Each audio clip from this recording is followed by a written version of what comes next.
देखिए, इसमें अपडेट बड़ी आ रही है। अमेरिका के पूर्व राष्ट्रपति डोनाल्ड ट्रंप का बयान, इजराइल पर हमले को रोका जा सकता था। ये कह रहे हैं ट्रंप कि इजराइल पर जो ईरान का ये अटैक हुआ है, इसको रोका जा सकता था, लेकिन रोका नहीं जा सका। एक तरफ अमेरिकी राष्ट्रपति ने कहा कि इस जंग की घड़ी में अमेरिका साथ है इजराइल के, और इस बात के इनपुट यानी कि पहले से ही सतर्क इजराइल को अमेरिका कर चुका था कि ईरान कभी भी हमला कर सकता है। और इस इनपुट के कुछ घंटों के बाद दीपक वोरा सर, वो हमला हमने देखा। अब सवाल यह है कि खामेनेई सेफ जोन में चले गए हैं, इजराइल अटैक करेगा।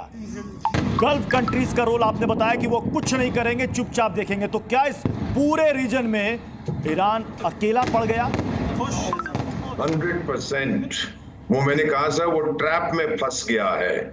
उसने डोमेस्टिक ऑडियंस को बताना था कि मेरे में बहुत शक्ति है, मैं सबसे शक्तिशाली इस्लामिक देश हूँ उस एरिया में। और यही चीज है जो कि अरब देश जो सुन्नी है, जो बिल्कुल पसंद नहीं करते। वो कहेंगे, आपको मालूम है कि ईरान ने इमरजेंसी मीटिंग भी बुलाई थी ऑर्गेनाइजेशन ऑफ इस्लामिक कॉन्फ्रेंस की। आपने कोई खबर नहीं दी उसके बारे में। कुछ नहीं होगा सर, छोटी मोटी स्टेटमेंट आएंगी, बट वो लोग अंदर बहुत खुश हैं अरब स्टेट्स कि ईरान की अब पिटाई हो रही है सर। लेकिन रविंदर सचदेवा सर, क्या ईरान के अंदर घुसकर इजराइल जैसे लेबनान ने बेरूत में ऑपरेशन किया, क्या ईरान के अंदर घुसकर इजरायली फोर्स यह ऑपरेशन कर सकती है? कोई बड़ा एयर स्ट्राइक या हमला कर सकती है? और अगर होता है तो इसका असर क्या होगा? सडनली कर सकती है। इजराइल की कैपेबिलिटी है, इनकी एयरफोर्स और मिसाइल सिस्टम्स इतने स्ट्रांग हैं जो कि ईरान की एयर डिफेंस नहीं रोक पाएगी। अब बात है कि इजराइल क्या चूज करेगा ईरान के अंदर टारगेट। क्या ईरान की लीडरशिप, खमेनी या रेवोल्यूशनरी गार्ड इत्यादि, या फिर उनके साथ मेरे विचार से इजराइल का टारगेट होगा या होना चाहिए ईरान का न्यूक्लियर प्रोग्राम। क्योंकि देखिए, इजराइल को क्या खतरा है ईरान से? बाकी और है, ठीक है, वो बोलता रहता है ये वो, बट मेन जो खतरा इजराइल को दिखता है वो ये, ठीक है, वो हूती को हेल्प करता है, हिजबुल्लाह को करता है इत्यादि।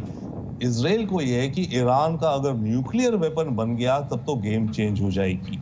तो ये जो पूरी गेम का समीकरण, ये गेम, ये गलत वर्ड है शायद यूज करना, बट जो जा रहा है वो उसमें है कि इजराइल का नंबर 1 टारगेट अपने नेशनल इंटरेस्ट में, मेरे विचार से, रादर देन जस्ट कि आपने 2 मारे हमने 2 मारे, उनको जो अपने नेशनल इंटरेस्ट के लिए कोर चाहिए, ईरान का न्यूक्लियर प्रोग्राम को डेवस्टेट करना। मुझे याद आ रहा है दीपक वोरा सर, एक डिबेट में हम और आप जुड़े थे।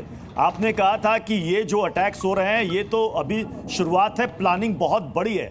आपने कहा था कि एक वक्त ऐसा आएगा जब ईरान को प्रोवोक किया जाएगा और ईरान कोई ऐसी गलती कर बैठेगा और उसके बाद अमेरिका को सीधे स्ट्राइक करने का मौका मिलेगा, और वो स्ट्राइक होगा न्यूक्लियर प्रोग्राम पर, ईरान के न्यूक्लियर प्रोग्राम पर। दरअसल में असल टारगेट वही था अमेरिका का। जैसा अभी रविंद्र सचदेव साहब ने कितनी सफाई के साथ समझाया है कि मेन टारगेट, डर क्या लगता है बेंजामिन नेतन्याहू को।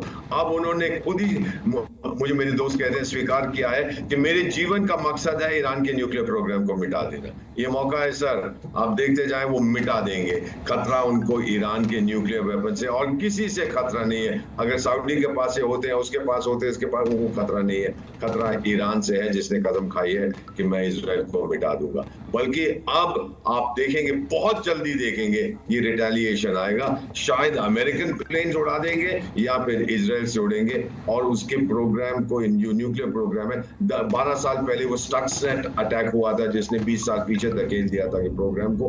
अब आप देखेंगे क्या होने वाला है। मेरा मानना है, मेरा यकीन है सर, कि इजराइल की, क्षमा कीजिए, ईरान बहुत बड़ी गलती कर रहा है सर। जी न्यूज़।